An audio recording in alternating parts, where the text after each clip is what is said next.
Hello, and welcome back once again to the Inquisitor podcast with me, Marcus Cauchi. Today I'm joined by Reed Nyffeler. Reed is an entrepreneur, an operator, a founder, and the author of Lead Exponentially.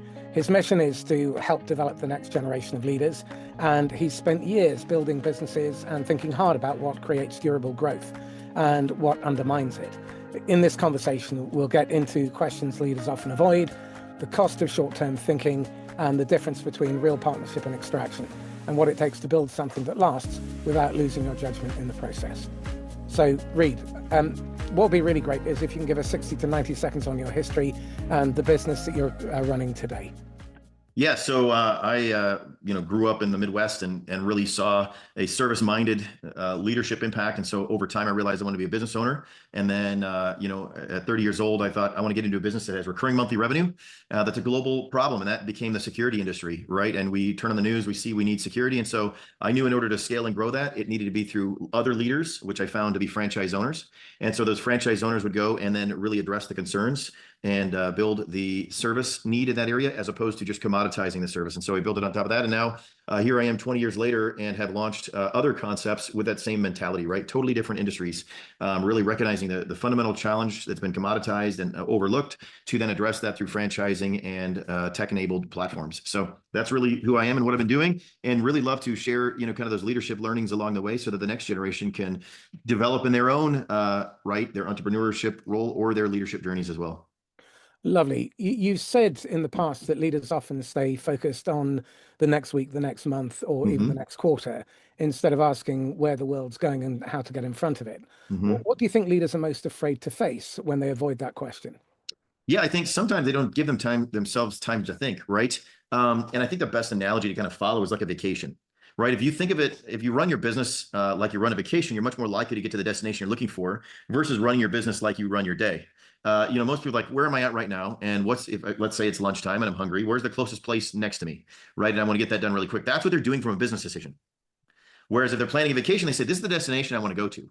Then you think about, how am I going to get there? How much is it going to cost me to get there? And then you begin planning towards that in a far off way. And so I think a lot of people run their businesses leading it in the moment, not for the destination. And so I've always thought about it and saying, okay, where is the world going, to the point you were making? And I see it's not getting safer. Let's use security in my background. It's not getting any safer. Every time we turn around, there's a problem. Number two is, who's going to be able to serve that need, right? The police, the military, the government? No, it needs to be private industry. And again, as we see more people interacting, more information being shared, that needs to be done. And so then I'm saying, who's best to serve that? And that's where franchising and technology resolve the solution. So that's really how I approach it, saying, where's the world going? What industry will be there for millenniums ahead? How do I address it better than the next? And then ultimately lean into doing those things. So when leaders avoid those bigger questions, what are they usually telling themselves instead?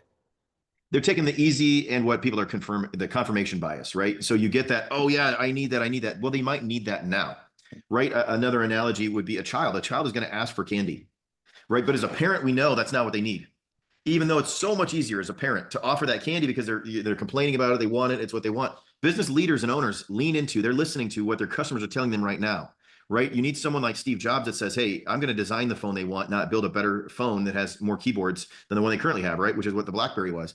And so you really got to look, as a leader, they're looking to you for a vision that's clear and, I guess logical, to see where the future goes, right?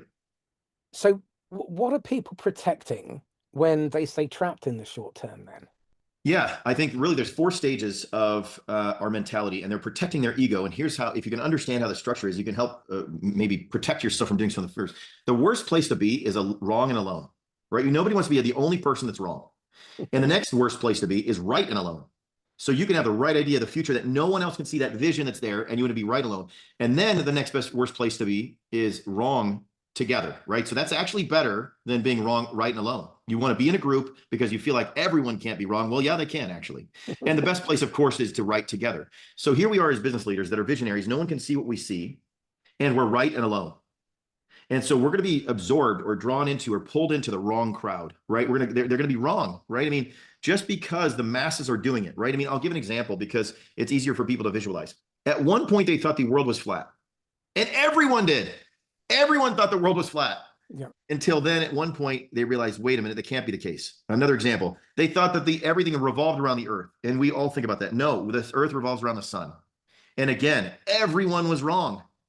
It didn't mean it was right. And I think as a leader, we listen to everyone else because we don't want to be alone. And so that is essentially what they're running from. So that then brings us to the next question. In business, where do you see leaders avoiding conflict most? Well, first of all, they have to have a desire. And so what kind of conflict? Some conflict you need to have, some is not worth the effort, right? So you need to have a greater commitment to the cause than to making people feel happy or people pleasing. And so they avoid conflict because it's not people pleasing, right? So an example is there might be interstate construction in your area, right? And people are like, you know what? I'll just leave that 2-lane road instead of a 4-lane because I don't want to disrupt the people, right? And then you wait. Decades later, it's a huge congestion problem, right? Go look at any third world country. They have one highway in and out and they never really build infrastructure. Here in America, we get a little bit better about that. But ultimately, that's the same problem with an issue, right? If you just let it fester and you don't address it because you don't want to disrupt it, you don't want to stop traffic for a couple of days and have a conflict oriented conversation, you're going to create congestion later that gets way, way, way worse than addressing it early on. And so I think we live in the moment, we're people pleasing and we avoid the difficult. And so I think how do you condition yourself not to do that as a leader? Is do what the business needs, not what we want to do. I wake up each and every day and I say, many people are governed by their emotions. I don't want to have this conversation, or I want to have this conversation. Instead, I, as the leader, founder, CEO, am a employee of the organization. I do what needs to be done. So I said, I need to have this conversation to move the organization forward. Need to be done to move the organization forward, not what I emotionally want to do. As a consumer, as an individual, as a family member, I have certain things as a parent I have to do, but certainly on my free time, I can do what I want to do. In work, you're doing what moves the organization forward. In your free time, you're doing what you want to do. And I think many people get that mixed up. You're avoiding conflict because you're doing what you want to do instead of what the business needs to move forward. There comes a point where it goes beyond being a mere personality trait and starts being a real risk to the business. That's right. What damage have you seen leaders choose when they choose comfort over truth? They eviscerate the total value, right? I mean, it's kind of like imagine a glass of water and you drop one drop of poison in there. And you decide not to eradicate it, it taints the whole glass of water, right? And so that is what we have to understand is we are preserving the culture and the value. And no matter how many gallons of water we had, it's all ruined, right? Because we can't find it in that area. And that's what we have to do is we have to decide how do we create and build value and then ultimately not destroy it. It's no different than not maintaining your car, right? If you don't change the oil, you're taking a little task that seems like it's nothing, but at some point it's going to destroy the engine, right? And that is what avoiding conflict does in a business. It can destroy the complete value. And more importantly, I think, because as we avoid, but I love to say correction and direction. Where do we go? How do we go forward? Look at it this way if you're avoiding conflict, right? And sometimes that conflict is a change. What is the pain of today is what we're avoiding, or the benefit tomorrow, right? And so I look at it this way when we have to let people go. And that's a difficult conversation, right? Nobody wants to let someone go from the organization. I would say, who is that person's holding a seat for that will be a game changer that will change their families and their future? Right? So I am opening a seat instead of removing someone. And in that seat, I can get a better performer, right? And, you watch these award shows and they're filling seats. Now, would you rather have some random person off the streets of LA, or would you rather have your favorite actor sitting there, right? Of course, we want to open that seat from the random person to put that actor in there. And that's how they make sure it doesn't look empty when they're filling that. And they're filling that in the area. That's the same way a business is operating. With that seat filled, you can't get your favorite actor in that awards show. There are two maxims that sprang to mind. The first one is small businesses stay small because the leader keeps it that way. Mm-hmm. And your business is perfectly designed to deliver exactly the results you are getting today. Right. And often the reprise or the response is, well, we didn't design it. Well, there you go. You've created a Frankenstein business that's had lots of body parts bolted onto it. And your systems and processes, the culture, who you recruit, how you compensate, how you measure, how you promote, have all been bolted on over time instead of intentionally designed. So I think what's interesting is I hear so many people tell me that they're interested in the long term, but they still make quarter-shaped decisions. Why is that? It goes back to that fear of failure versus the reward of success. The emotional fear of failure is much greater than the reward of success. So we have to, kind of silence that voice to say, wait a minute, am I willing to put in the pain and see the reward of success and fail along the way? Right. And so I think they're avoiding that because in that instance it's there. And I think you made an important point before that question, which was saying that our business will only grow as much as ourselves. And so it starts with, and that's why I've written actually now 3 books, it starts with ourselves. The first one is transform through purpose, and that's manage self, right? How to lead self well, because I can't lead others if I can't lead myself well. The second one is lead exponentially, and that's how you lead others. So if you believe you're good at managing your time, your energy, your focus, your purpose, now how do you develop others? How do you communicate with them? How do you invest in them? And that starts with choosing the right person that you're going to follow you, and then make sure they're in that place, and then develop them so that they can take on a greater role, so you can build your business, right? And it's really developing that, because that's your multiplication, right? It goes from addition to multiplication. And then the third is manage organizations or lead organizations. Now you have departments of departments, right? And that is leading organizations. That's how you really create scale. And so those are the 3 books. The third book is being brand new, and that's managing others. And so each of those are a building block. So if you never really, I see a lot of people that are leading organizations, that's their title, that's their role, but they don't even know how to manage self or lead self.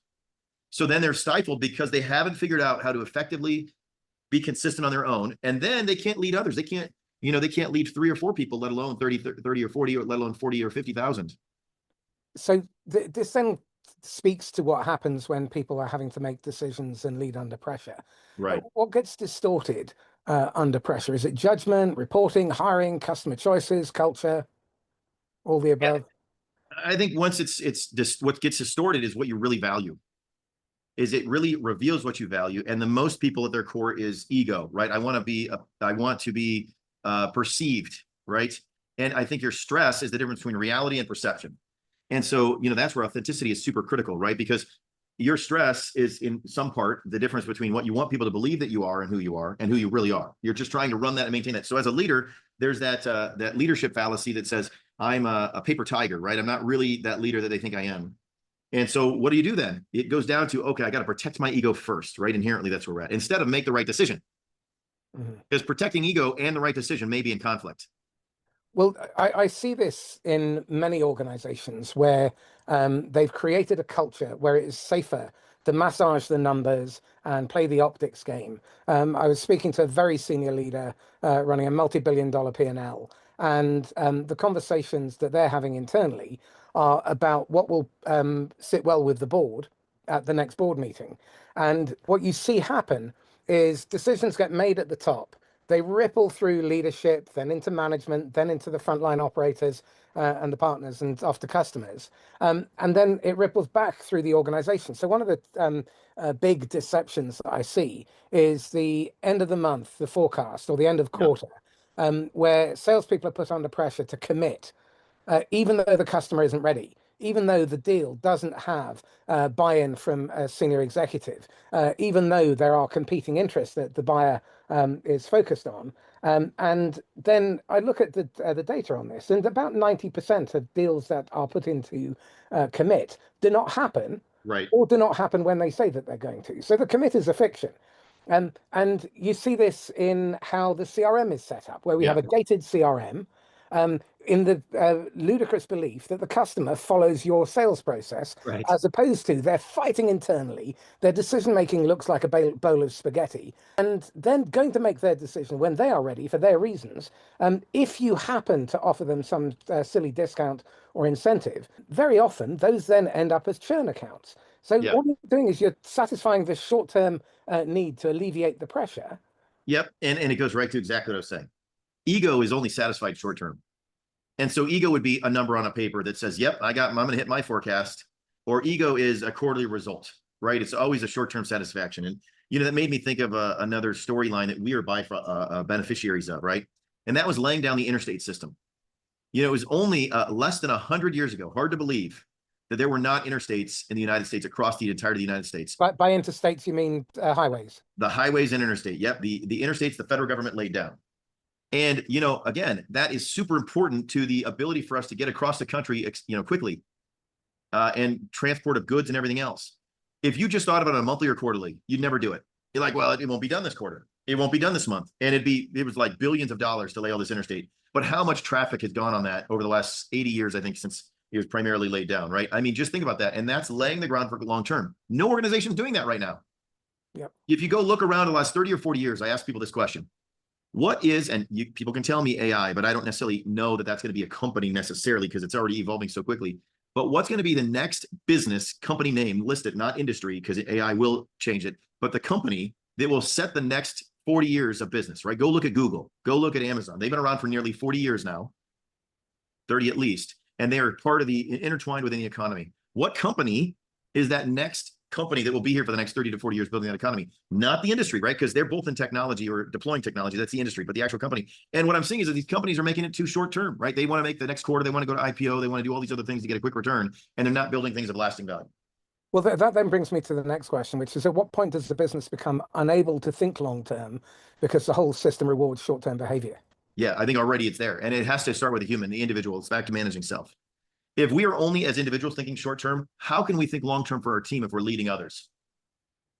Then, if we're leading an organization, how can we think long term if we're leading others short term and we're leading ourselves short term? Right? I mean, if we're only focused on ego, how can we focus on organization? Right? It has to start with the individual. One, right? I mean, it just keeps multiplying instead of 1 million people. And then, you know, the other thing, and I was studying Martin Luther King Jr. at one point, and what I realized was he did not have any impact with his message until he lived it, until he actually marched on the street. That's where he got notoriety. So there's so many people that want to tell others to do it. They want to tell everyone, they want to go educate them. They want to go, no, go do it yourself. And then you'll build an audience that does it alongside you. There's nothing like a little bit of scar tissue to deliver some credibility. That's right. So what are the questions that leaders really most need to ask, but generally avoid or don't know to ask? Yeah, I think the first question they should ask is, what is the most important thing that needs to be done to lead to the outcome I'm trying to achieve? Right? So essentially, what is the most important thing? Not what are my goals, what do I want to do? What are the things that need to be done to get to the outcome I want? And then second question would be, how much of my time is allocated to achieving those?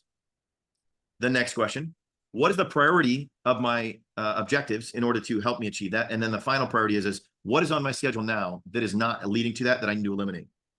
And so it's, again, starting with managing self. So it's saying, what are my objectives? Not what do I want to do? None of that was what I want to do. None of that's emotional, right? It's all logical towards an objective. And then as we get there, we then have emotions, right? If you're basing your leadership decisions on emotions, and there's a component of intuition. That's not, I wouldn't consider intuition an emotion. Intuition is informed by emotions, but it is not an emotion. Well, I think often these questions stay unasked because of emotions, like fear and ego, but also because of incentives, habit. I hesitate to say cowardice, but a lack of courage. Yeah. So what's it say about leadership if no one's asking whether today's decisions will make sense in 3 years or 10 years? Yeah, they're just looking at their short, and I think we've rewarded dollars over value. What do I mean by that? If you have dollars in your pocket, it doesn't matter what value you're doing, right? I mean, I'll give an example. If someone won $1 million, let's say 100 million, just to make it even bigger, 100 million in the lottery, and someone built $100 million business, how many people would run up to the lottery winner versus the business owner? Same 100 million. They say, what numbers did you pick? Where'd you buy the ticket? Yeah. You know, and what? Oh, wow, you're so lucky. You know, and I knew I should have picked my grandmother's birthday. I knew it, right? That's what they're going to do. Instead of going to the person that built $100 million business and how'd you do it? Oh, you had to work every day. Oh, you actually tried hard and you didn't do what you emotionally wanted to do. And they're all going to be in line with that $100 million lottery winner. And they're the people that get the TV shows, right? And get recognized. And that is what we're rewarding, not the money. It's the simplicity of achieving it. But quite frankly, the probability is what they're not considering. And so if we're a business owner, we really want to build wealth, go look at the people that are in the Fortune 500 as far as income goes. None of them won the lottery. They may have had good timing and a little bit of luck, but no, It they wasn't haven't put the graft. a literal lottery ticket. That's what I'm saying. Yeah. Well, you've talked about asking whose lives we positively impacted in the past. How should leaders tell the difference between a real customer and simply someone who has the budget to buy? Sure. So, you know, we have two things that we should do as a salesperson or as a leader, and we want to understand what problem are they trying to solve and what is our opportunity to help them that they would consider, right? Instead of what are we trying to sell them? And so it's really understanding who they are and where they're at and listening through their perspective, not from our perspective, right? So many business owners or leaders or salespeople go in and say, I need a sale today. I need commission. I need to justify my existence at my organization. I need to get a job. Instead of saying, why would this person even want to talk to me? What value would I provide for them from their perspective, right? I mean, what type of business are they in? What are their daily struggles? And so I've built a career understanding what others are trying to achieve and helping them achieve that, instead of getting others to help me make my commission targets or sales targets for the month. And that is where I think it's broken down. We have to look at what they're trying to achieve, and then I carve in that piece that would achieve that, right? It's just a matter of perspective. So let's look at the flip side of that. What happens when a business starts choosing customers for convenience rather than fit and impact?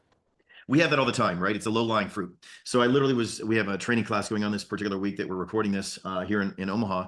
And I walked in there and I said, guess what happens when there's an online lead that someone requests? It is in the least convenient area and the furthest away, but they're very interested in services. Whereas go, in our case, see where there's security challenges. Many times it's going to be in a couple of key areas in town. And that's where your best opportunities are, the most profitable opportunities, the highest opportunities, but that requires you to physically go there. Why? Here's an example. When you are, let's say, for example, you wanted to have your yard mowed and you have a choice. You can go call out of the internet and find 5 bidders, and you're going to get a commoditized price when you call them, and nobody comes by and you just describe your yard. Or somebody walks up with a mower ready to mow your yard, standing in front of your door. And let's say the person that walks up is willing to pay $25, and the best bid you can get online is $18. Which one are you going to take? The person standing right there ready to mow for $7 more? Or the person that you're going to spend hours to find for $7 less? And again, you look at the price difference just because you showed up. And then you do that on a recurring basis, all because we did the effort. And that's going to be a better customer when you make a difference, especially in this day and age. Nobody goes to see or talk to people. They follow to the laziest path, and they get the poorest clients as a result because they don't make the effort, where the valuable clients are the ones you go stand in front of and have a conversation with. So this then speaks to the next question, which is, how do you know when a company has stopped focusing on servicing the right customers and started serving their own revenue model and their selfish self-interest? Yeah, I think here's a good public one if you're following any airlines and domestically in the United States. It's Southwest. They built a whole brand on being different than all the major airlines, right? You had unassigned seating. You were given a number to load up. They sold fun instead of business. They wanted to get you to your destination and location, right? They had bags fly free. They had, humor injected, and that whole culture was eviscerated. Why? Because everyone else but them had seat assignments and had all these unions and all these other things that they're now investing in. And so they've lost their soul as a result because they gave up what differentiated them. Now, of course, the masses, there's more people are traveling on the other airlines than Southwest by percentage. Mm-hmm. So there's a constant pressure. It's back to my earlier comments. They're right and alone, but they now want to be part of the wrong in a group because enough wrong people got involved in their culture because they wouldn't have conflict with them and keep them out. Even like Herb Keller would say, sorry, you be missed to clients. I mean, there's just I was thinking of exactly that story. And he understood that, right? You look at Chick-fil-A in America, right? They're still closed on Sundays, even though everyone else is open. And they never relent from that. They'll still stick with that model, and it'll continue to serve them well. You look at Apple. Not everybody has an Apple phone, but they're migrating over to be like everyone else. And that's where now are passed by Samsung. They lost their differentiator, their cultural differentiator. And so that's when you begin to see their soul being lost, is when they value profit over purpose. Yeah, seeing a lot of that. Well, that's a neat segue into my next question, which is you've been pretty outspoken about old franchise models feeling extractive rather than supportive. What should a real partnership feel like? Yes, I think, first of all, it should feel like that I am here as the franchisor, helping every independent franchisee achieve their goal and objective. So we had a franchisee that's in, like I mentioned, in training, and he was awarded this week. And I asked always 3 questions, these 3 questions, and they're a great place. Who are you?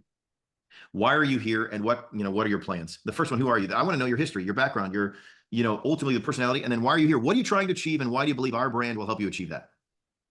Right. And so that's where the partnership begins, is with that question. And then the next question is, what are going to be our 2 parts of supporting each other, right? How are you as a franchisee going to operate, and what can I expect from you? And then what can you expect from us to help you achieve your goal? And ultimately, over what period of time? 5 years, 10 years, 20 years? How long do you want to be a business owner? And so it starts with a mutual, authentic understanding of each other, right? Where you were, why you're here today, and then ultimately how we can help each other going forward. And that's where I think that's where they feel valued, is because I'm aligning with their vision and supporting them with our system, as opposed to forcing them, extracting them our system, and trying to get profit out of, instead of the purpose or passion. That whole piece around partnership and profit overtaking the real mission is very apposite today in a market that is clearly driven by extreme wealth and short-term gain and selfish self-interest. And we're seeing it with private equity. We're seeing it with the way geopolitics is being played, and it's creating incredible uncertainty and volatility. How do you trade in an environment where all the old rules appear to be broken and where there's massive amounts of uncertainty, where there's high degrees of volatility? Because to my mind, those principles that you talked about become even more critical, and they're the things that sustain you. So Southwest, Apple, they've lost that, and as a result, they're just becoming homogenized, and they sound and look like everybody else, and they're falling into that wrong and together, instead of right and alone. So how do you maintain the visceral courage to stay different? Yeah, if we did a self-evaluation, right, we'd say, what do you value? List them, right? And in the end, no one is going to say money. They're going to say the return. My family. Most people say my family, right? My friends, my network, my community, maybe some possessions that are in there that we've used money for, but they have more emotional meaning because of who we experience them with, right? Vacations or trips that we went with family members. Yet in a business, we only value money, right? And so why? Because that's the tangible that we can measure. You can't value love, right? You can't put a number on that. The love of family, that is just a overused word that varies in the definition of each family, but you can value $1, right? I mean, I can tell you what it is against the gold standard and how many dollars you have. And so we are then deferring to the most tangible. And so that's where our value is built instead of the intangible, which is really what drives value in our personal lives. And so there's this disconnect. We just go straight to the tangible that is less valuable. Money is less valuable. No one would say their number one thing, I value dollars. And very few people would argue that the number one thing I value is money over everyone else, everything else, right? I'd sell my mom if I could, right? And that's what they wouldn't say that, right? And so ultimately that's where you value, but it's intangible, right? Whereas we defer to the tangible, and that's what's in business. That's what drives behavior and actions, because we don't have the discipline to focus on the valuable instead of the tangible, which is money. Well, I think you're touching on something else that's really important, which is measuring soft skills is hard, but they are measurable. And one of the things that nobody measures is trust. Yeah, And that actually is possibly the most important factor to sure. learn to measure. I've spent the last 7 years working out how to do that. And it's hard, but it is possible. But you can definitely measure the absence of trust.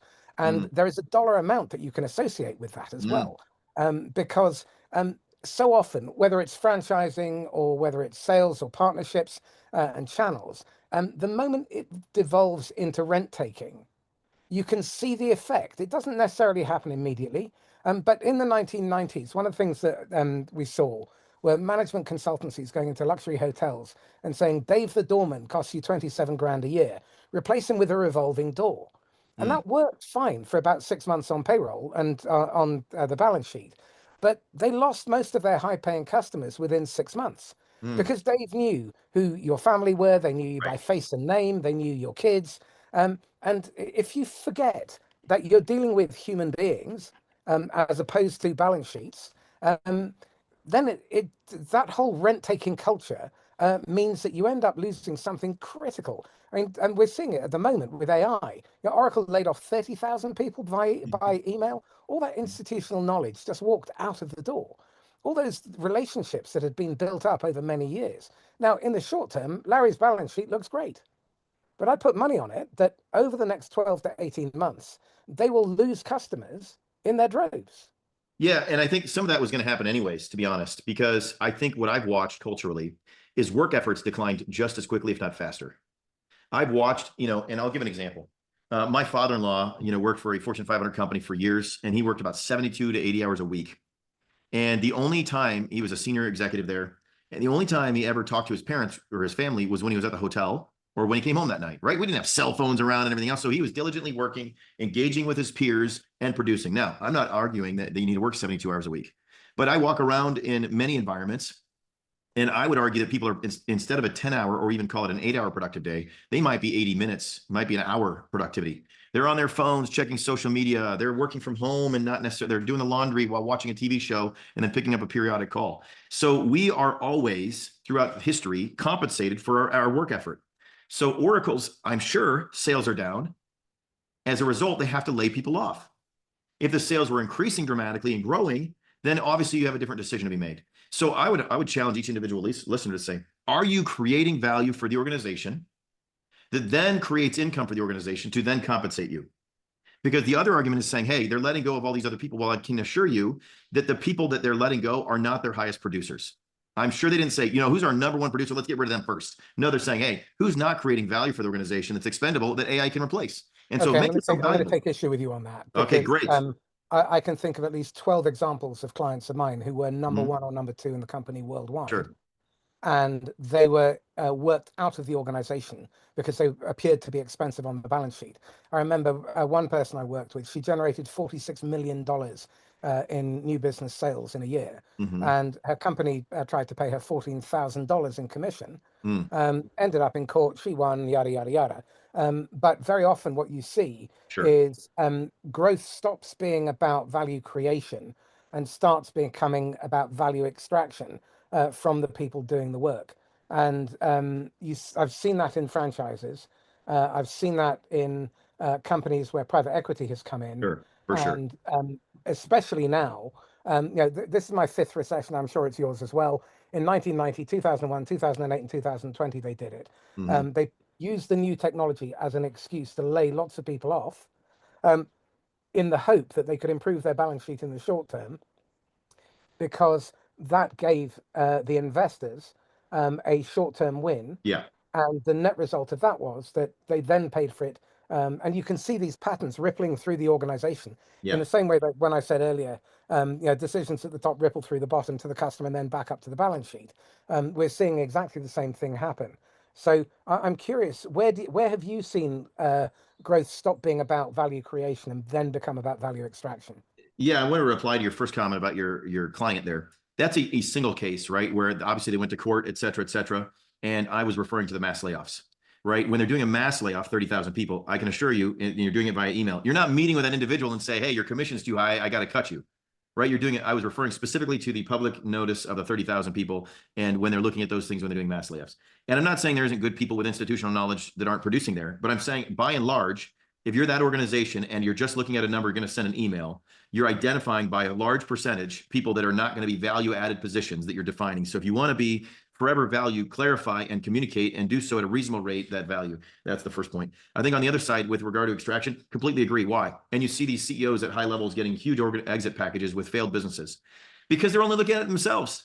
That these people that are trying to then extract profit, they're doing so for their own benefit, right? They're ultimately providing resources or benefit to themselves. They get a huge exit package because they get a victory. And then other people celebrate that. Look at this guy got $100 million for going and axing, 30,000 people at Oracle. Wow, that's awesome. He got 100 million. And then all the other people on the other side. Well, guess what? He's a mercenary, right? He's paying for that and he knows he's not going to be hired somebody else. So again, it's the game is rigged. You're incentivizing the people at the top to make difficult decisions of paying them $100 million at the expense of the 30,000. And by the way, I think that was like an $800 million savings annually, just cutting the 30,000 people. So if you're the business, you're like, hey, that's a 7-to-1 or 8-to-1 return. Even if you gave that CEO that million, that's the way they're looking at it. So the game's rigged. And who's not winning? The customers. Who's not winning? The general public. But it's intangible. How do you measure their interest in the brand over the long term? And then more importantly, how long do you think that CEO is going to be in that position, or the president who terminated them? A couple of years. And they're going to move on because nobody has long tenured positions. So the game is rigged in that regard, right? You're just creating a recycled money each and every time going forward. And I think that's the challenge. Well, you had outside capital in your business, and you bought them out. Yep. What did that teach you about ownership and decision making? Well, first of all, I had outside capital, not because I wanted it, because I needed it. Right. And so ultimately you make a decision as a leader to say, am I going to be small and own 100%, or am I going to grow? But more importantly, and what I did differently than I think a lot, is I had always had a plan and exit strategy to get it back. Right. And I think as a leader, what I realized, the most valuable asset, they're investing in me. So I either need to grow faster as an asset in the organization than the organization is growing. So how can I be more valuable? And that's through relationships and understanding the business, right? And so then I structured a finance that allowed for them to get the returns they're looking for, but extended the payments so that I could continue to grow faster as a human that would grow the organization faster. And so it was really when they came in, because I needed them, I understood when they came in a way to leave, right? And in human, we should think about that too. If we're entering into college, we're not going to be there for 50 years, right? Nobody's in college for 50 years. So when you leave college, what are you going to do and how are you going to leave? Instead of just entering and saying, I have no idea what I'm here for. I have no idea what I'm doing and I have no idea what I'm going to do next. Is that on you? Why do you go to college, right? To get a career, a degree, so you can have a career and build your life accordingly. And so I think that's what I did with a business. And an investment cycle is similar to a college duration, 3 to 5 to 7 years. It's kind of the window of time that investors are staying to get their returns. And so think about how you're going to exit when they exit and what that looks like for you. So where can investors add discipline, and where do they start constraining judgment in your experience? They will add discipline. And again, I think it's a matter of who you're picking, right? It's just like picking a spouse in many ways, because that's the nature of the partnership. So some people will never add value. They will just add discipline and constraint. So I think that's just their disposition. So you gotta look at that, number one. Number two is I think that changes when you're profitable and growing. If you're profitable and growing, you're going to get more of a leash, right? As they say. If you're losing money and shrinking and lose focus, they're going to add discipline and constraint. So that is protecting their investment. And I think it's important to understand you want that as a investor too, right? You go buy a stock, right? Let's look at the federal government in the United States here. We're seeing a lot of fraud in our government become public. And so as a taxpayer, do you want to see that? And then at the flip side of that, people that are complaining are the ones that were receiving it. So which side are you on, right? You want others to get their expenses cut so they can give you more. And so you really have to look at that pragmatically. And so as an investor, they're saying, hey, do not waste money. As a leader, you're saying, but I want to do this. So that's where that control and constraint and value come in. And if you have that healthy discipline, they don't need that. If you don't have healthy discipline and can't defend it, they're going to bring it in.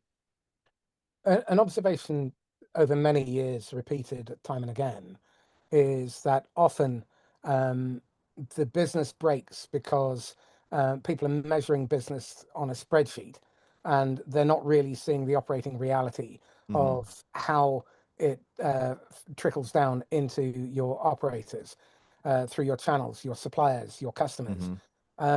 So what gets broken when people have that blinkered perspective or perception, where they're only looking at the 15% of the finance and they're missing the other 345 or 350 degrees? Yeah, in franchising, in my business, the most valuable things are relationships. And that is built on trust, right? It's kind of what you were saying and what you're measuring.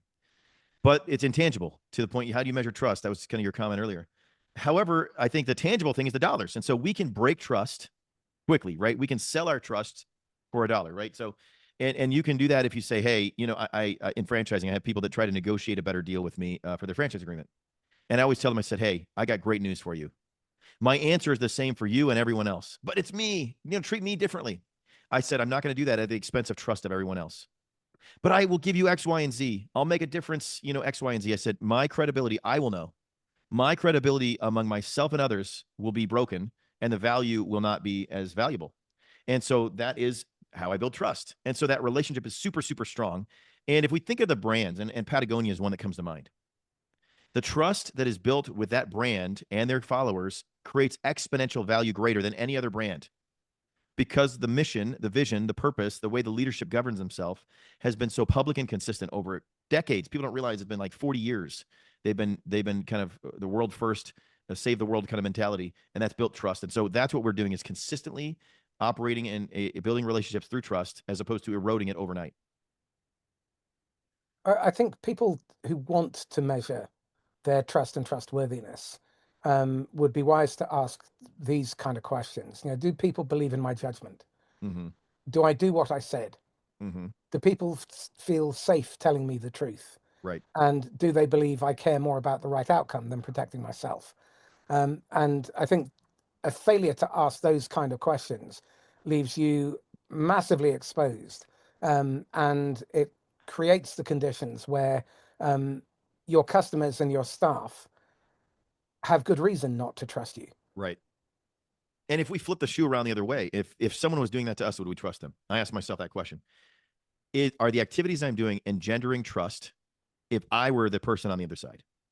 Because we judge ourselves on our intent, and we judge others on their outcome. And so our intent is like, well, I intended this happen. Well, that broke trust, even though you didn't intend for that. And the outcome is the broken trust, So I think that's really what we have to look at, is saying, if I were sitting in the other seat and this happened to me, could I see the perception they would have that would lead to broken trust? And that's, if you take nothing else away from today's call, then pay heed to what Reed has just said about how we judge ourselves and judge others in terms of trustworthiness. Mm-hmm. In your book, Lead Exponentially, you talk about developing leaders intentionally. What do most organizations miss when they say they want to build leaders? Yeah, first of all, they are giving them a task and assigning them responsibility, directing instead of developing. And so they miss that it's not developing. And developing takes a lot more time than directing. It's a lot easier for me to give you a checklist of things I want you to do as an employee than teach you why it's important and give you the tools to achieve that, right? That's developing, right? We want, when we're developing people, they understand why, not just what. They understand how, and then they go do the what, right? So it's investing with why first, then how, then what, instead of as a lead, as a manager or director, you're just telling them what to do. Well, I think that's really important as well, because whether you're in sales management or leadership, one of the critical core skills is empowering others to make good decisions well. So Right. I talk about and work in the area of decision safety, because I believe that is fundamental to developing the next generation of leaders. If we don't imbue them with the ability to make good judgments Mm-hmm. and make decisions well, even under pressure, even with limited information, then chances are they will make bad decisions badly. Right. And in a time of uncertainty and volatility, we need good decision makers. For So, sure. whilst it's tough at the moment, and it's likely to be for the next 10 or so years, maybe even longer, what will come out of that is that next generation of leaders Mm-hmm. who learn how to make good decisions and empower others to do that too. Because great leaders create more leaders, they don't create followers. Right. That's exactly right. Yeah, and I think that's the multiplication effect, right? If you are, we are better leaders when we're around better leaders, right? We're learning from them. We're better at anything when we're around people that are better at us than those things. And that's how we learn. And so, one, get around better leaders, and then two, be a better leader, right? And then as a result, you'll begin to see that you're developing and or being developed going forward, and put yourself in those environments where you can get better, right? I think human nature would say, put me in an environment where I'm the best, and then you'll inherently get worse. You'll be drawn down to the level of performance in the room. You've obviously spent a lot of time on this, and I'm curious, why do so many companies end up being founder dependent, or having one central figure to whom everybody turns? Because for me, that's a recipe for disaster. They start out being a positive anchor where they stabilize the boat, but before too long, the anchor's dragging across the sea bottom, holding everything back, and you've got one central figure, and that prevents scale. So why do companies fall into that trap? Yeah, because I think, what requires success. I use this as an analogy. It's like building a business is like a medley relay, right? And so the 100-meter dash is first, right? And you're just getting started. You're an entrepreneur. There's not a lot of clients, and you're running every which direction super fast. Then you jump into the 200-meter, right? And so things slow down just a little bit, but you're still running pretty quickly. And that might be the next couple of years.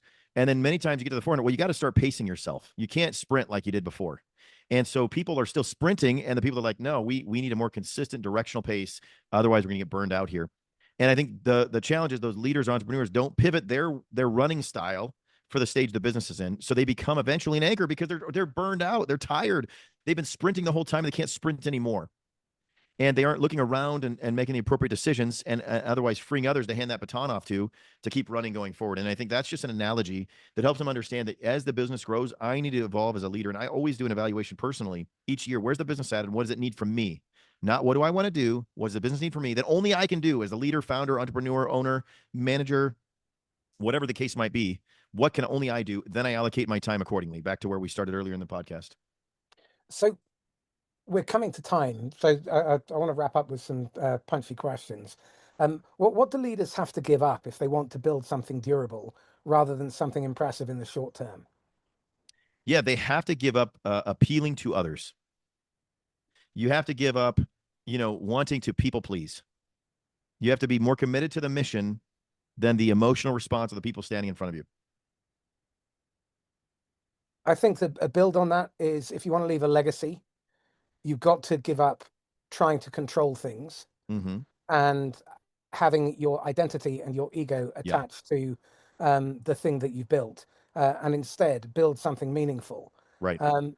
So let's wrap up on the subject of stewardship, Mm-hmm. because I think that's a misunderstood concept. How would you define stewardship, first of all? Stewardship, I would define as resources within our control that we're responsible to add value to. So leave it better once you've gone. That's right. Okay. So how do you create leaders as stewards rather than leaders as controllers? Yeah. So I think it first starts with consumers, then controllers, then stewards. So first, people control because there's consumers. So like, I don't want people just to consume all these resources, so they're gone, right?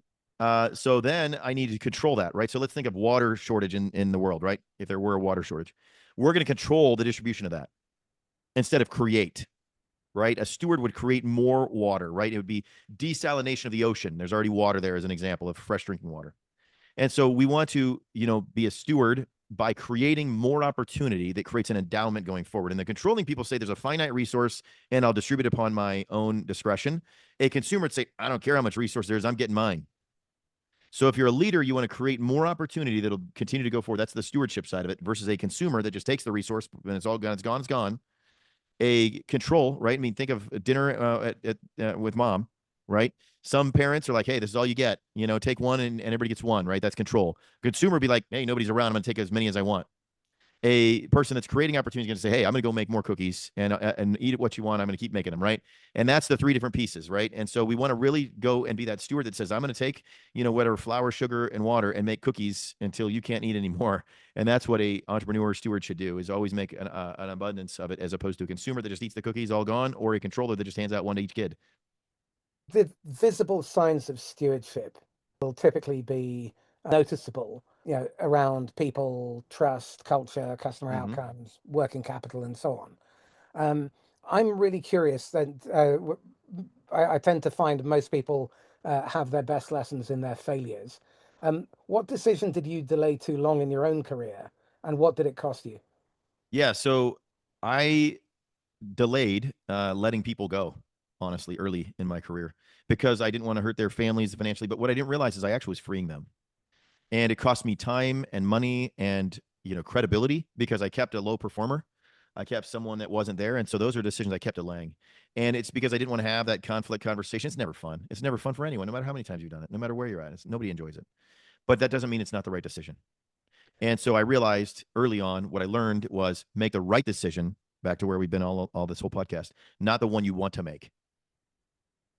Determine what is going to get me closer to my outcome than what am I emotionally feeling in the moment. So tying back to lead exponentially, Mm-hmm. what do you look for in someone that tells you that they can lead, not just perform?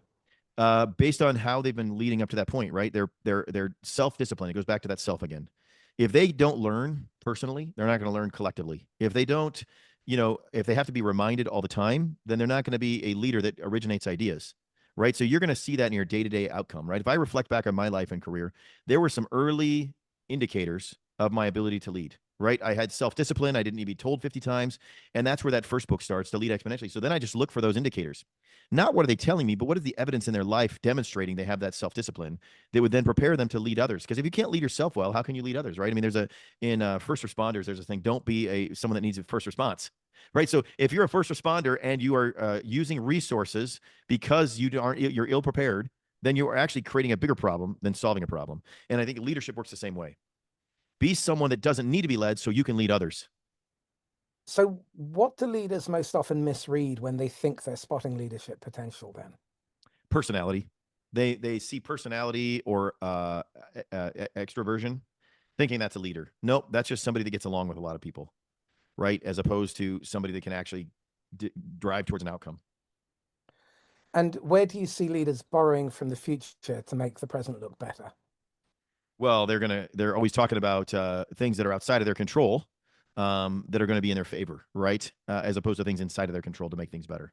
So outside of their control, said, oh, well, there's X number of things in the economy are going to drive this forward, and we're going to get a small percentage of that, right? That's outside of your control, where the economy goes. What you can say is, we're going to go X, Y, and Z, do this on a daily basis. We're going to drive 100 miles forward, and we're going to be 100 miles closer to our goal, as opposed to saying, the road's going to move 100 miles closer to us, And so that's what I would say, is that they're talking about what they're going to be able to do given the circumstances instead of what the world's going to do for them. And what's a company sacrifice when they start chasing optics over reality then? They sacrifice their future. They sacrifice their future. Your optics, what you see right now is only what you see. What I saw when I was 10 years old is different than what I see now, almost 50 years old.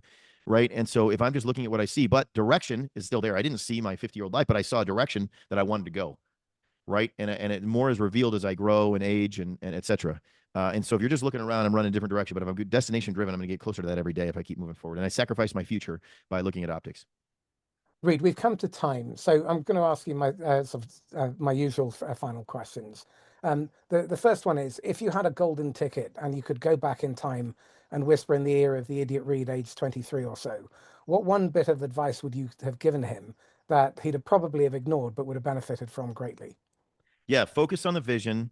Avoid those who essentially are naysayers because they don't get a benefit from it or they wouldn't do the work. Make sure that you're focused on the purpose and don't run over people necessarily, but don't be distracted by them. And what are your big influences in terms of what you read or watch? Are there any books, podcasts, films even that you'd recommend people read in order to develop leadership? I recommend reading categorically and broadly. So if you're, say, studying leadership, read 20 or 30 different authors because the conversation is somewhere in the middle, and read differing points. Don't try to get an affirmation from a particular point and find an author that's there, because we don't get better. And so then as I'm reading these differing points, I say, why did they think of that? Not why do I disagree? And so as you're reading, read in a topic so you can hear the whole conversation in multiple voices, and then understand why they're arriving at that perspective instead of why you don't agree with it. And those things will really enhance your leadership ability. I would build on that in that I think you should go looking for evidence that you are wrong. Right. Go and read people you disagree with, and run to the sound of gunfire. I think too few people are taking those risks. Risking is going from lower to higher value with the possibility that you'll lose some or all of what you've got. Yeah. But most people are sacrificing because they're going from higher to lower value and there's no upside, because of they're looking for confirmation of their current position. Yeah. Excellent. Reed, well, first of all, how can people get hold of you? Yeah, they should go to thenextinleadership.com, and that is a website where they will be able to look at, all the different books that I have, other podcasts that are on there, and really understand their journey as they step forward in leadership. And so on that journey, they'll be, whether they're the 23-year-old me or the 50-year-old me, it's a journey. And each of those comments and resources there will help you at whatever stage and journey you are, and create opportunity. There's opportunities there for others as well. So they can find me on thenextinleadership.com. And obviously you've got your franchise. What does a great franchisee look like, and what are the qualities that you're seeking when you're recruiting them?